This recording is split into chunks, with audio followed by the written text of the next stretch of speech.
ಪ್ರೀತಿಯ ದ್ವಿತೀಯ PUCಯ ವಿದ್ಯಾರ್ಥಿಗಳೇ, ಈಗಾಗಲೇ ನಾವು ಸಂಪೂರ್ಣವಾಗಿ ಎಕ್ಸಾಮ್ 2 ಬಗ್ಗೆ 1 ವಾರದಿಂದ 10 ದಿನಗಳಿಂದ ಇದೇ ಒಂದು ಚರ್ಚೆಯನ್ನು ಮಾಡ್ತಾ ಇದ್ದೇವೆ.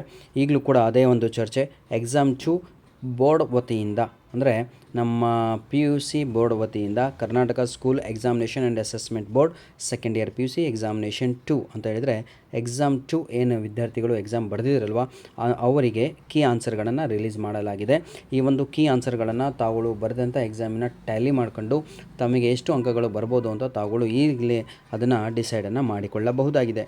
ಬನ್ನಿ ಸರ್, ಸಬ್ಜೆಕ್ಟ್ ಇಂಗ್ಲೀಷು ಕೋಡು 2 ಅಂತ ಹೇಳಿದರೆ ಅದು ದ್ವಿತೀಯ PUC ಯಾರು ಎಕ್ಸಾಮ್ 2 ಬರೆದಿರೋ ಅವರಿಗೆ ಕೀ ಆನ್ಸರನ್ನು ಇಲ್ಲಿ ಬಿಡಲಾಗಿದೆ.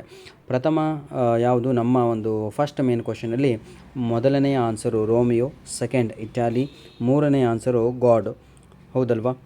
ನಾಲ್ಕನೆಯ ಆನ್ಸರು ಅದು ಬಿ ಬರುತ್ತೆ ಆಪ್ಷನ್ನು, ಐದನೇ ಆನ್ಸರು ಸ್ಯಾರೋಸ್, ಆರನೇ ಆನ್ಸರ್ ಬಂದುಬಿಟ್ಟು ನಿಮಗೆ ಆಪ್ಷನ್ ಬಿ ಆಗಿರುತ್ತೆ, ಏಳನೇ ಆನ್ಸರು ಐ ಸೈಟ್ ಆಗಿರುತ್ತೆ, ಎಂಟನೇದು ಬೋವಿಂಗ್, ಒಂಬತ್ತನೇ ಆನ್ಸರು ಸ್ಕೂಲ್ ಟೀಚರ್, ಹತ್ತನೇ answer the district collector. 11th main question active voice and passive voice grammar. First answer were wasted, second answer was given. 12th main question articles and prepositions, conjunctions. Right answer first answer is if, second answer also, third answer then. Question number 13 answer the following ಅಂತ ಹೇಳಿದರೆ ನಿಮಗೆ ಅನ್ಸಿನ್ ಪ್ಯಾಸೇಜನ್ನು ಕೊಟ್ಟಿದ್ರು, ಒಂದು ದೊಡ್ಡದಾಗಿ ಒಂದು passage. ಆ ಪ್ಯಾಸೇಜಲ್ಲಿ ನಿಮಗೆ ಎಲ್ಲರಿಗೂ ಕೂಡ ಹೌದಾ ಅಲ್ಲ ಅಲ್ವಾ? 13ನೇ ಕ್ವಶನ್ ಬಂದುಬಿಟ್ಟು ಮ್ಯಾಚ್ ದ ಫಾಲೋಯಿಂಗ್ ಇತ್ತು. Match the following is dead easy, ಹೌದಲ್ವಾ? It was dead easy.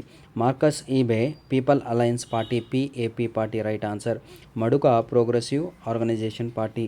Shoe ಅಂದರೆ prison, cut down reduce, swept across, spread rapidly ಅಂತ ಅರ್ಥ.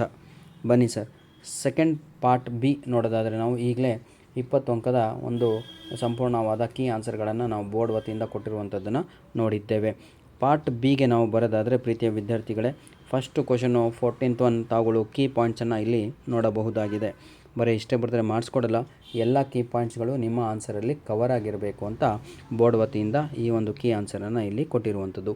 15ನೆಯ ಪ್ರಶ್ನೆಗೆ ಉತ್ತರ ಬಂದುಬಿಟ್ಟು ಪ್ರಶ್ನೆ the relationship between the parents and the children ಅಂತ ಇತ್ತಲ್ವ, ಆ ಒಂದು ಪ್ರಶ್ನೆಗೆ ಎಲ್ಲ ಕೀ ಪಾಯಿಂಟ್ಸ್ಗಳು ಒಳಗೊಂಡಿರಬೇಕಿತ್ತು. 4ಕ್ಕೆ 4 ಬೇಕು ಅಂತ ಬರೆದಿದ್ದೇವೆ ಅಂತ ಹೇಳುವಂಥ ವಿದ್ಯಾರ್ಥಿಗಳು ತಮ್ಮ ಒಂದು ಆನ್ಸರಲ್ಲಿ ಇವೆಲ್ಲ ಕೀ ಪಾಯಿಂಟ್ಸ್ಗಳಿದ್ದರೆ ನಿಮಗೆ 4ಕ್ಕೆ 4 ಅಂಕಗಳು ಅಲ್ಲಿ ಕ್ರೆಡಿಟ್ ಆಗುತ್ತೆ. 16ನೇ ಪ್ರಶ್ನೆ ಬಂದುಬಿಟ್ಟು ಒನ್ ಯುವರ್ ವರ್ಲ್ಡಲ್ಲಿ, ಹೌದಲ್ವಾ, ಯಾವ ರೀತಿಯಾಗಿ ಸ್ಪೀಕರ್ ತನ್ನ ಪ್ರೀತಿಯನ್ನು ವ್ಯಕ್ತಪಡಿಸ್ತಾನೆ ಅಂತ ಒಂದು ಪ್ರಶ್ನೆ ಇತ್ತು. ಆ ಪ್ರಶ್ನೆಗೆ ಉತ್ತರ ಇಲ್ಲಿ ಕೊಡಲಾಗಿದೆ. ಆ ಒಂದು ಪ್ರಶ್ನೆ ಕೂಡ ತಾವುಗಳು ನೋಡಿಕೊಳ್ಳಬಹುದು. 17th ಕ್ವಶನ್ ಅದು ಹೆವನ್, ಯಾವ ರೀತಿಯಾಗಿ ಹೌದಲ್ವಾ ಸ್ವರ್ಗವನ್ನು ಭೂಮಿಗೆ ಕುವೆಂಪುರವರು ವ್ಯಕ್ತಪಡಿಸಿದ್ದಾರೆ ಅವರ ಒಂದು ಅಭಿಪ್ರಾಯವನ್ನು. ಈ ಒಂದು ಪ್ರಶ್ನೆಗೆ ಸಂಪೂರ್ಣವಾದ ಇಲ್ಲಿ ಕೀ ಪಾಯಿಂಟ್ಸ್ಗಳಿದ್ದಾವೆ. ಎಲ್ಲ ಕೀ ಪಾಯಿಂಟ್ಸ್ಗಳು ನಿಮ್ಮ ಆನ್ಸರಲ್ಲಿ ಕವರ್ ಆಗಿದ್ದರೆ ತಮಗೆ 4ಕ್ಕೆ 4 ಅಂಕಗಳು ಸಿಗುತ್ತೆ. ಇದೇ ರೀತಿಯಾಗಿ 18ನೇ ಪ್ರಶ್ನೆ, 19ನೇ ಪ್ರಶ್ನೆಯನ್ನು ನೋಡ್ಬೋದು. ಅದೇ ರೀತಿಯಾಗಿ 20, ಹೌದಲ್ವಾ, ಎನಿ 6 ಅಂತ ಇದ್ದಿದ್ದು ಯಾವುದಾದ್ರೂ 6 ಬರೆದರೆ ಸಾಕಿತ್ತು ತಾವುಗಳು. ಹಾಗೂ 21ನೆಯ ಪ್ರಶ್ನೆ ಹಾಗೂ 22ನೆಯ ಪ್ರಶ್ನೆ ಲಿಟ್ಲ್ ಟಫ್ ಆಗಿತ್ತು, ಯಾಕೆಂದರೆ ಎಕ್ಸಾಮ್ 2 ಇದು.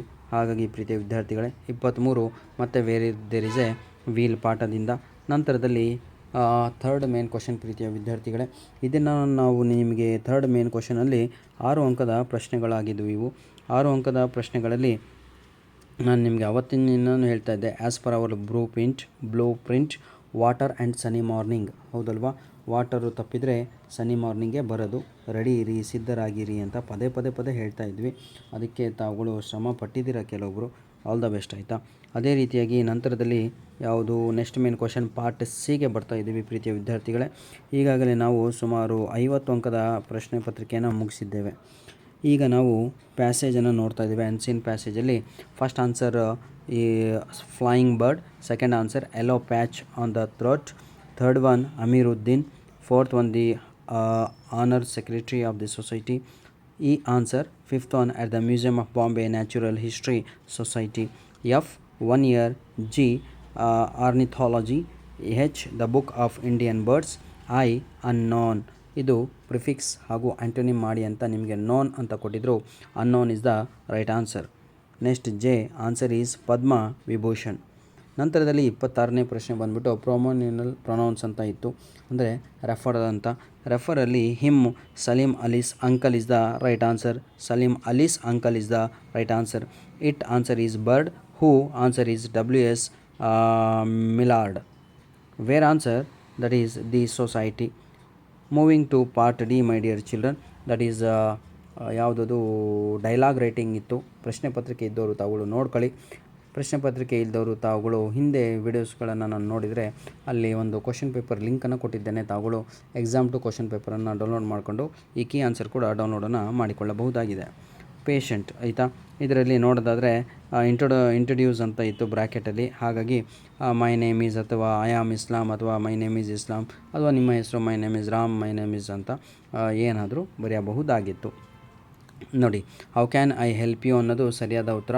ಅಲ್ಲಿ ಆಫರಿಂಗ್ ಅಂತ ಇತ್ತು, ಹೌದಲ್ವಾ, ಆಫರಿಂಗ್ ಕೊಡುವಂಥದ್ದು. What can I do for you ಅನ್ನೋದು ಎರಡೂ ಕೂಡ ಸರಿಯಾದ ಉತ್ತರ. ಎರಡರಲ್ಲಿ ಯಾವುದು ಬರೆದ್ರೂ ಕೂಡ ನಿಮಗೆ ಅಂಕಗಳು ಸಿಗುತ್ತವೆ.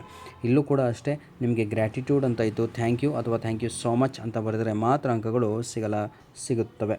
ನಂತರದಲ್ಲಿ 28ನೇ ಪ್ರಶ್ನೆ ಡೈರೆಕ್ಟ್ ಆ್ಯಂಡ್ ಇಂಡೈರೆಕ್ಟ್ ಸ್ಪೀಚ್ ಇತ್ತು. ಪ್ರೀತಿಯ ವಿದ್ಯಾರ್ಥಿಗಳೇ, ಡೈರೆಕ್ಟ್ ಆ್ಯಂಡ್ ಇಂಡೈರೆಕ್ಟ್ ಸ್ಪೀಚು ಭಾಳ ಈಸಿಯಾಗಿದ್ದಿದ್ದು, ಹೌದಲ್ವಾ. ನೋಡಿ, Dona Laura told Don Gonzalo that he should have asked permission to sit there. ಇಲ್ಲಿ ಚೇಂಜ್ ಆಗಿದ್ದು ಎರಡೇ ಎರಡು, ಅದು ಹಿ ಹಾಗೂ ದೇರ್, THERE ಅನ್ನೋದು.